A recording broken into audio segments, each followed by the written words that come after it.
Welcome to episode 50. That's right, the big 50 of Reverse the Relapse. And today I have a special guest. It is a case study interview with one of my gorgeous participants on my NBT program, Susette. She had always struggled with her eating and weight from since when she could remember. She tried everything out there. She decided to get weight loss surgery a few years ago. Everything was going so well. She was 5 kilos away from hitting her goal weight until she came to a big stressful life incident. And then she noticed she started to revert back to her old eating ways. So you're going to hear her story, her journey. It's so powerful to know that you're not alone. And then you're going to hear from her in terms of some of these deeper reasons that we worked on together and released and cleared that has allowed her to release 7 kilos naturally by doing this deeper work and feeling better about herself on this new path. So enjoy this episode and thank you for being here for the Big 50. You're in the right place if you're ready to stop the sabotage and weight regain post weight loss surgery and start losing again. Hi, I'm Georgie Beams. I'm a psychologist who works in the area of emotional eating, sabotage, and weight regain for weight loss surgery patients. I work both in a weight loss surgery clinic as well as supporting women online to reverse the relapse. I honestly believe that psychology should be a mandatory part of everyone's weight loss surgery journey. Your body has had an upgrade to version 2.0 after surgery, but your mind has been operating at version 1.0. You're here to update your mind to match your body and get back on your weight loss path, and I'm here to help you.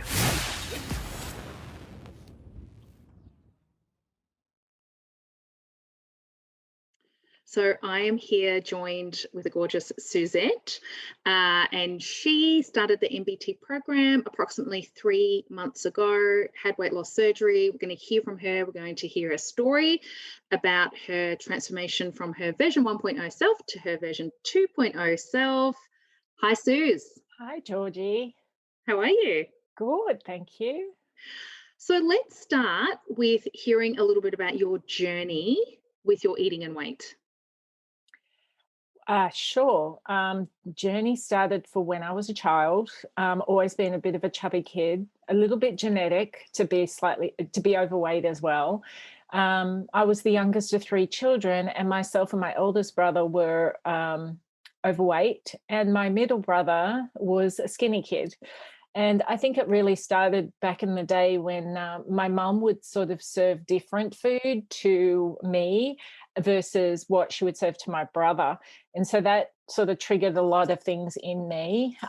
Some of it was rebellion. Some of it was a lot of sneak and incognito type style behaviors where I would sneak from mum and be rebellious. And I think over the years, growing into adulthood, those traits stuck with me. So it was always very one of my biggest Achilles heel my whole life. Yep. Yeah, and I get that. And I have so many other women that I work with that say, like, my life over here is successful. I'm kind of in control, but it's this Achilles heel that always I keep coming back to and I just can't work it out. So 100%. I totally understand that. And I felt like that too. Yeah. With my struggles. So tell me a little bit about what you had tried in the past to fix it.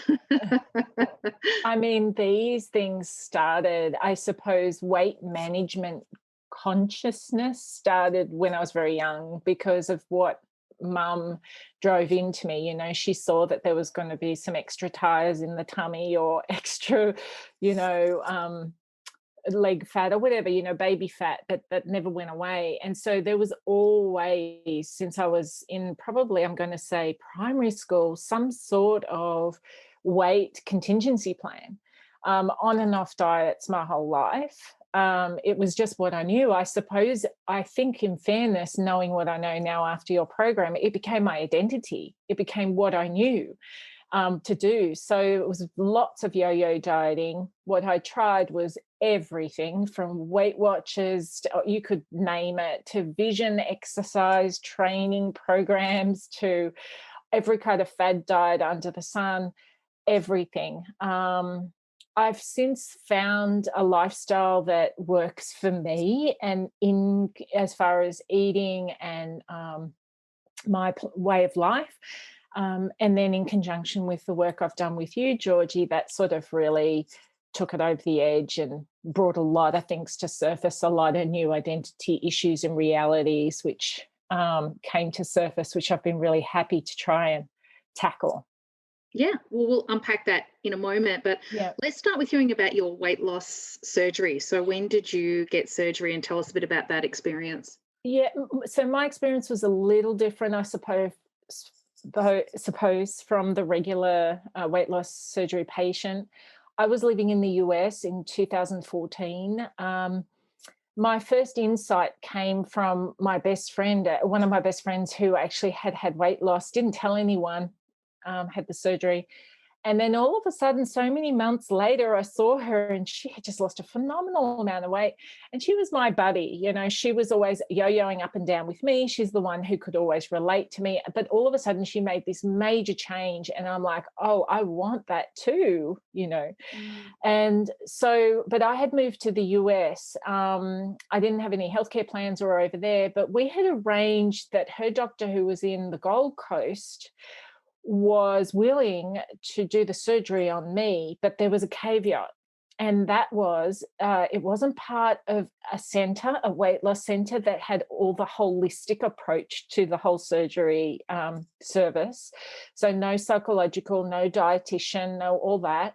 But it was purely just the surgery. It was done on bulk pay or bulk bill, what do we call it? Bulk billing. Yes. And I basically flew in, had the surgery, and 2 weeks later flew back to the US. But my agreement was with the surgeon was that I would take care of my own psychological, and he would hook me up with a nutritionist that I could work with via Skype in America, which I totally did. I think where I went wrong in the process was that the psychological specialist or therapist that I dealt with in America wasn't truly specifically weight loss surgery or a binge eating specialist. It was sort of an all-rounder. So whilst I was in the honeymoon stage and lost a lot of weight during that time, I think in fairness, and this was 5 years ago now, there was no true, real focus on getting the issue solved. Yeah, and obviously in my role, I hear this a lot in terms of just, and I'm not sort of suggesting this with you, but with others, it's almost like, well, surgery is going to fix this, Right. and we're not really addressing those underlying reasons and those deeper reasons as to why you may have needed surgery in the first place. Correct. Yep, absolutely. Knowing what I know now after doing your program, Georgie, 100%. So when did sabotage start to sneak in for you, Suze? Oh, that was an interesting life event trigger, actually. I was doing incredibly well. Body was doing amazing. Had lost quite a lot of weight. I think I'd lost about 35 kilos from my surgery. I wasn't that far off. I maybe was probably 5 or 6 kilos off my goal, to be honest. But I had a life incident that happened to me probably about 8 or 9 months after surgery. I had to fly back home to Australia. I had to get a visa renewal for my for America. And that went completely pear-shaped. And instead of getting it renewed, my visa got cancelled. And so that caused a lot of stress. Basically, my whole life had been turned upside down. I couldn't get back to America. And I just had to deal with incredible amounts of stress for 2.5 months being stuck in America. And I recall the way I coped is I went down to Woolworths and I got myself some Allen's lollies and I stuffed myself silly with it. And that was really the first time my body after surgery was inundated with that amount of carbohydrates, and I got a taste for it again.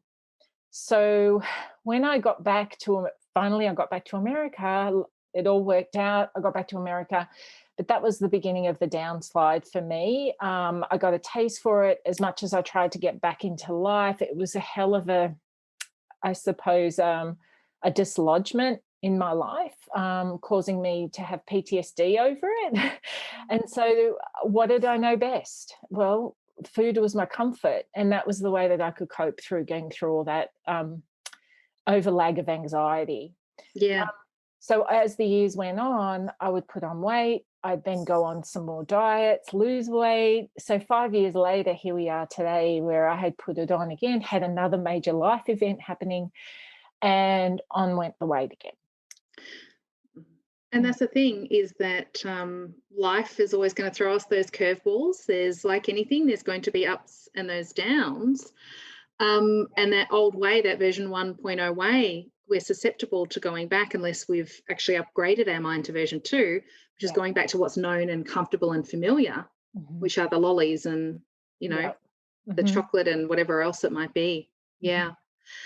So tell me a little bit about what prompted you to reach out to me and start this journey with your upgrading your mind to 2.0. I was on Facebook because of our previous lives. Back in the day, Georgie was actually one of my clients, and we were on Facebook friends. And over the years, I'd sort of kept in touch with her and saw what was going on Facebook. But then I noticed that she had pivoted totally into a whole new life and was working with people who did weight loss surgery. Georgie didn't know I had had weight loss surgery throughout those years, but I saw it. And when I returned back to Australia just as COVID hit in March last year, I was actually speaking to a mutual friend of ours about needing to get my life into order. So much had happened so quickly and everything had changed so quickly, not always on my own free will. A lot of things had happened against my free will, as COVID had created for everybody. And she said, oh, you should probably follow Georgie and get in touch with Georgie. She's helping people. She's brilliant and she's really helping people. So I found Georgie's podcast and I listened to, this podcast a couple of times and many more times. And something resonated with me. And I reached out to Georgie and said, remember me? I'm just really curious about what it is. I think it's time that we get down to the crux of the matter. And so that's how we connected. And that was where my journey is. And I still listen to your podcast every day. I'm not sure if I'll listen to this episode. But yeah. Fantastic. And so can you share, Suze, a little bit about your experience on the MBT program, maybe share some of those shifts that you've experienced and what impact that's had on you now? Yeah, so I'm not going to lie, this is a totally different approach to what I've ever done before. And I was prepared for it. I knew it was going to be. Georgie and I had spoken before and she'd sort of taken me through, I'd done one of her free workshops on sabotage eating, I think it was. And I'm like, wow, okay. So I saw the processing component to the program and I thought, well, this is very different. And it also addressed many things I didn't even know I had in my head or in my heart or in my body. And this whole approach was different. When in the past I was working with personal trainers or working with dieting specialists, with Weight Watchers, or whatever it happened to have been, I never felt like there was a real psychological component to that. And I think now, knowing what I've been through, that would have to be the most important. In fact, it is probably the only component of it, because once you nail that, the eating side of it, the exercise side of it, they sort of come along because you just want to make that work. You know, they're just the byproducts of the psychological shifts, if you ask me, my experience. So the one thing that I found very interesting was that this processing, how it reprogrammed your subconscious mind. And I learned a lot more about the subconscious mind and how that actually really is the king of the body. Like that masters your brain, and then how much we run around in our heads rather than in our hearts and in our feelings. And the other thing I realized is how important feelings are. For many years, of course, my feelings were always buried because that's what food did to me. You know, they were able to bury whatever feeling it was that I didn't know I was having at that time. And whether it was happy, sad, whatever it was, I just had no recognition of what that feeling was about. But this process with you, Georgie, was very eye-opening. And it was life-changing, to be honest. It brought me into a whole different dimension of looking at weight, looking at how to lose weight, lose fat, body fat, actually.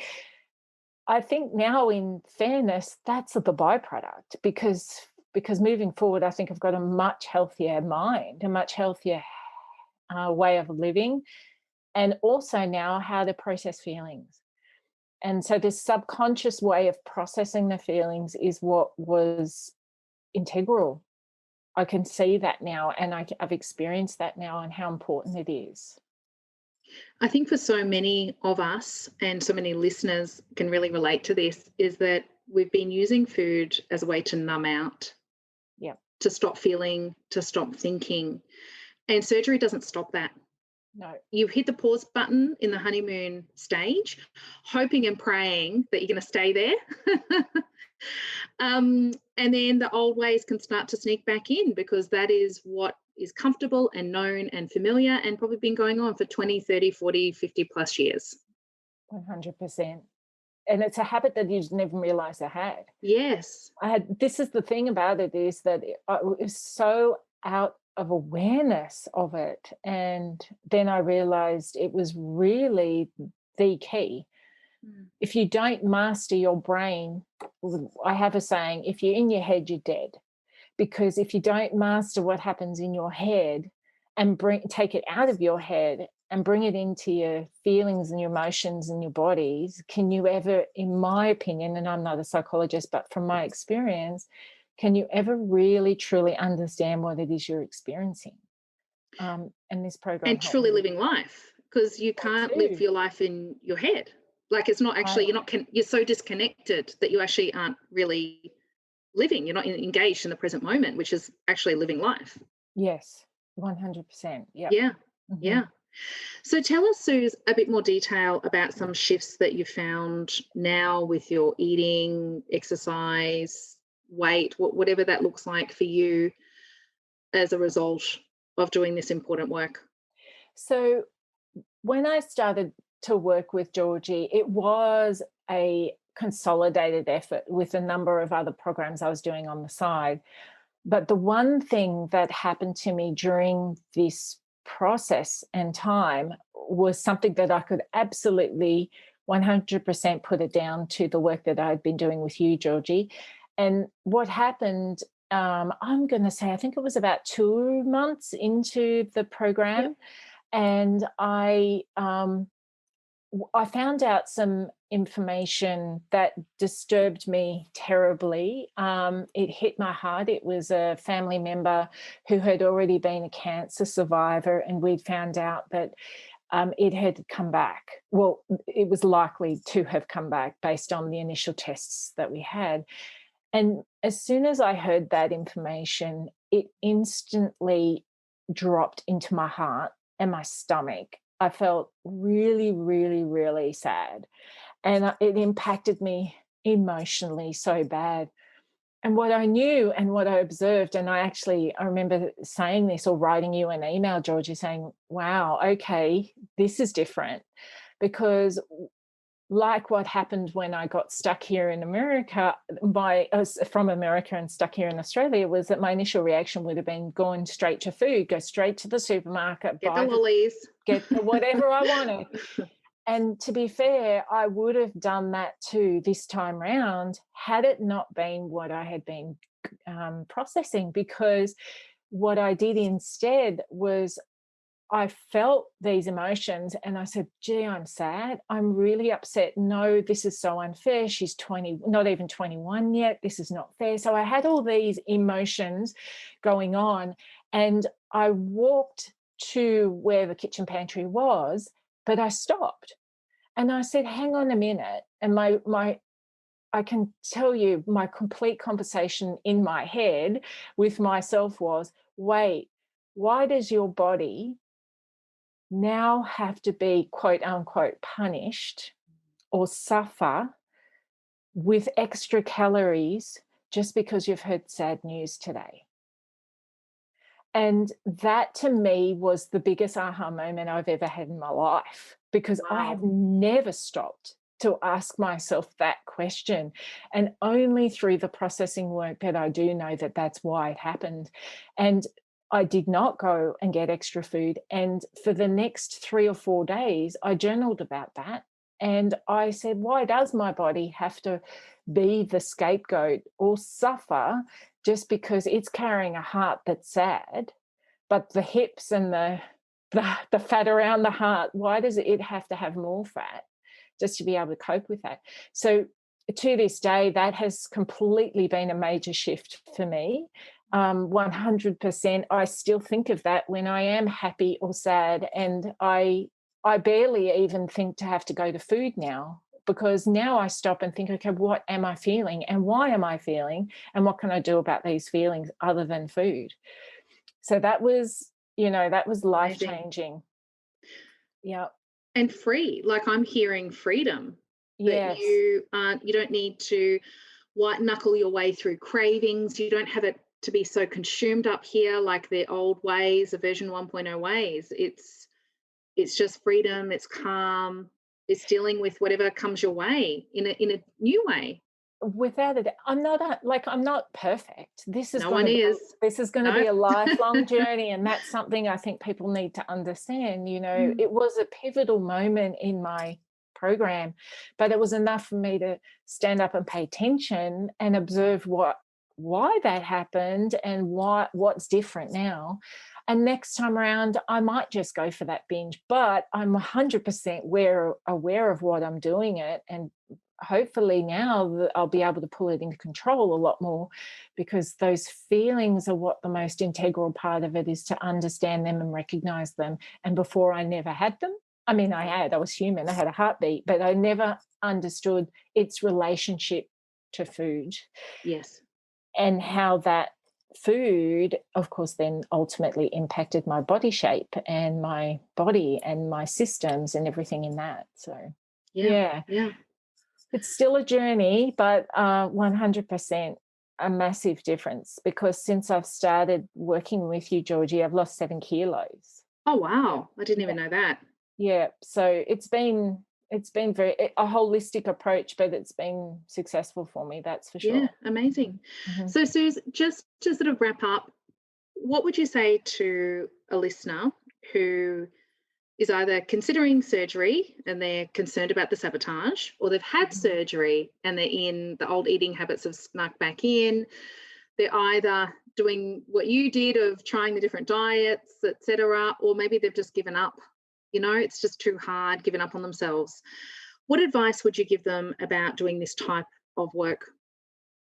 Oh, first of all, I just want to acknowledge that person if they're in either of those circumstances, because I've been there. You're very brave to go through, to even consider to doing weight loss surgery. Like, it's a brave step, and I have to commend you to do that. If it's the right step for you, only you will know.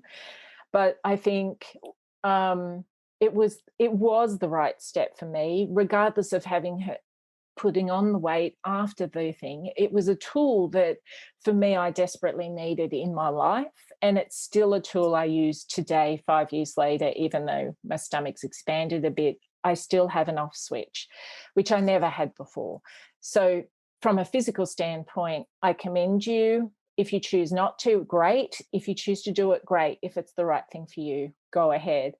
I would, if I could have done it differently and not living with regrets, but I would have definitely started with Georgie a lot earlier had I known that this program had come into place. If I could have worked with Georgie remotely from America, for example, when I was there, I think my journey would have been very different. I think my experience with coming home and having to go through that major life pivotal moment would have been very different. I would have learned how to cope better, but shoulda, coulda, woulda.